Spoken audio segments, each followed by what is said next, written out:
Hello everyone, I am Nuan and in next 7 minutes I am going to explain you some of the issues related to social media and conduct an analysis through human rights based approach on the same, focusing on two particular incidents occurred in Sri Lanka during 2018-19 period. First, I will introduce you some background details of the problem with some of the root causes. Second, I am going to conduct a role analysis including the rights and focused communities. Next, I will do a quick analysis on the human rights involved, and finally there will be few recommendations to improve the situation. Moving on to the background, after 30 years lasted bloody civil war terminated in 2009, Sri Lanka has been facing another problem. There have been growing tension among Sinhalese and another minority, Muslims, over some political and social issues, albeit the councils of religious leaders of both communities.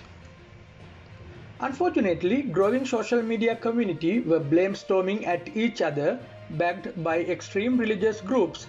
Thus, relationships among two communities were getting bitter gradually.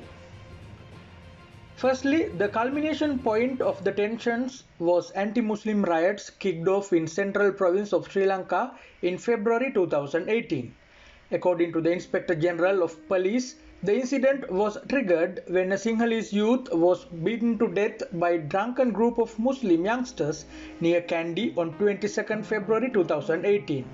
Organized Sinhalese then started to assault Muslims and the conflict escalated as both the parties started to retaliate and counter-attack. Government soon imposed curfew in the central province and police special task force along with Sri Lanka army were deployed to control the situation. It would take another couple of weeks to bring back the normalcy in the area and ease off the tensions completely before army evacuated themselves and handing over the security to the police.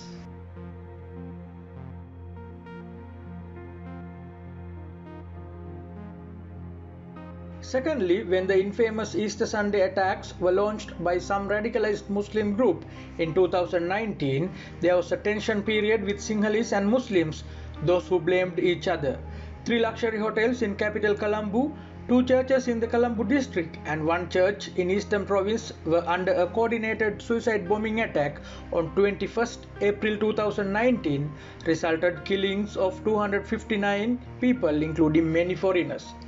Further investigations onto the incidents revealed that the attacks were carried out by some radicalized Muslim group who had been training and engaged with extremist Islamic activities in the eastern province of Sri Lanka, where majority of peoples are Muslims. Triggered by the investigations, Sinhalese started mob attacks against Muslims, claiming that Muslims have been organizing under the patronage of radicalized religious leaders against Sinhalese. Several incidents reported in western and northwestern provinces attacking against Muslims, and once again government had to impose island-wide curfew while employing security forces to bring the situation under control. Country was placed under emergency law and armed forces along with police were employed all around the country to ensure the security. During the two incidents, social media users from both the communities played a significant role, unfortunately, which increased the hostilities and further deteriorated the fragile relations. Mainly Facebook was filled with shared contents regarding the clashes and terrorist attacks, which most of them were false and fake. Social media users of both the communities were seen exchanging heated arguments in the platforms such as Twitter, Instagram and WhatsApp, etc. The only countermeasure that government could launch was shutting down all the social media platforms temporarily in order to control the spreading of fake news and hate speeches.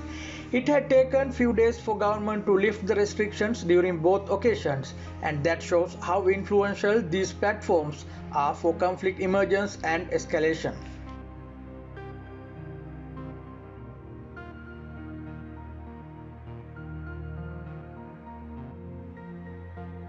Now we know the background and root causes for the problem.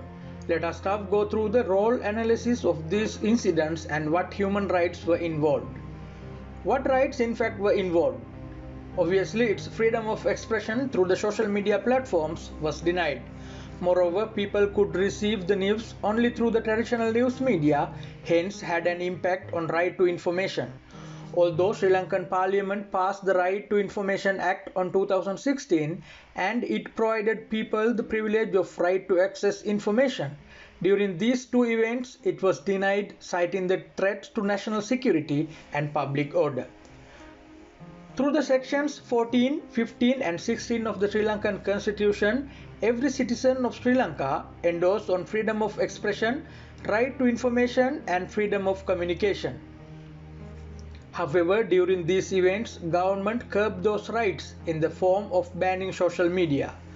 Government of Government of course consulted the constitution in the process, citing section 14.2 which reads, no restrictions shall be placed on the right declared and recognized by this article other than such restrictions prescribed by law as are necessary in a democratic society in the interests of national security, territorial integrity or public safety, for the prevention of disorder or crime, for the protection of health or morals and of the reputation or the rights of others. One can argue that right to truth of every citizen also was impacted as there was no mean left other than accept the traditional news media coverage during this time period. Noticeably, it was the social media users of whole country who were affected by the government's decision on shutting down the social media. Moreover, it was not targeting a specific community but as a whole everyone in the country. There are several ways that whole community was affected owing to government's decision on banning social media. Firstly, it was in fact obstruct a medium for people to get information on what is going on in the country.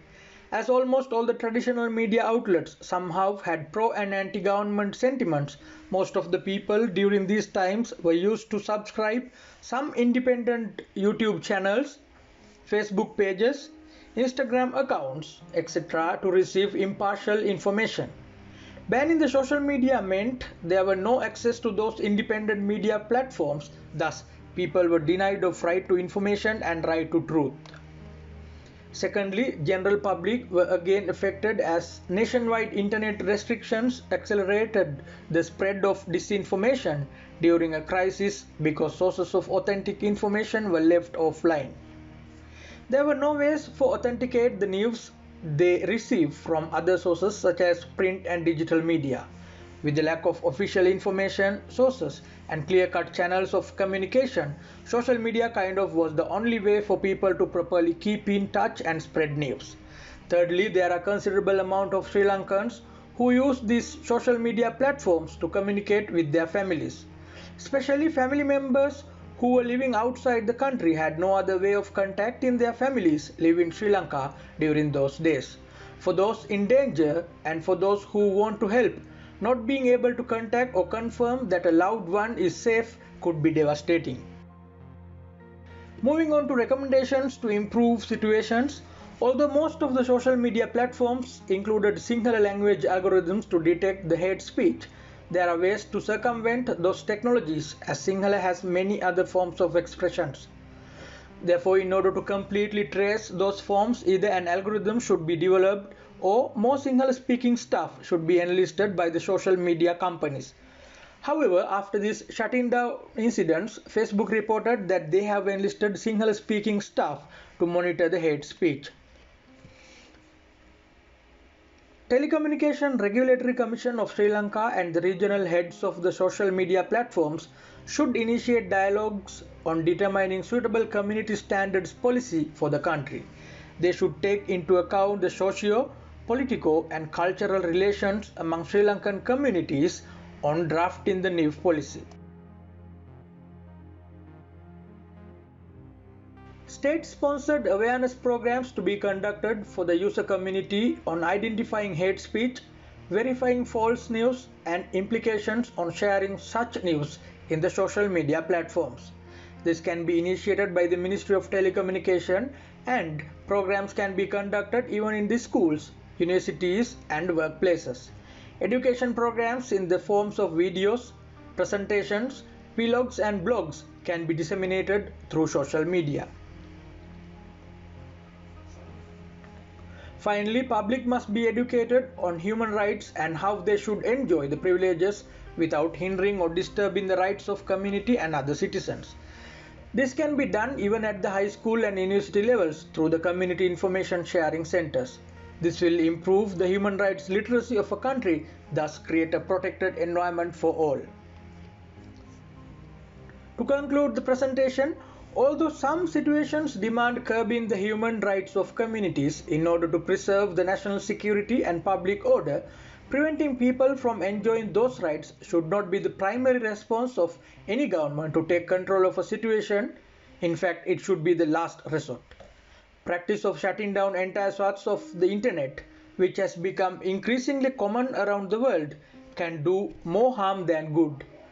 Curbing civil liberties and civil rights doesn't make people safer. These are societal issues that are going to take long-term solutions.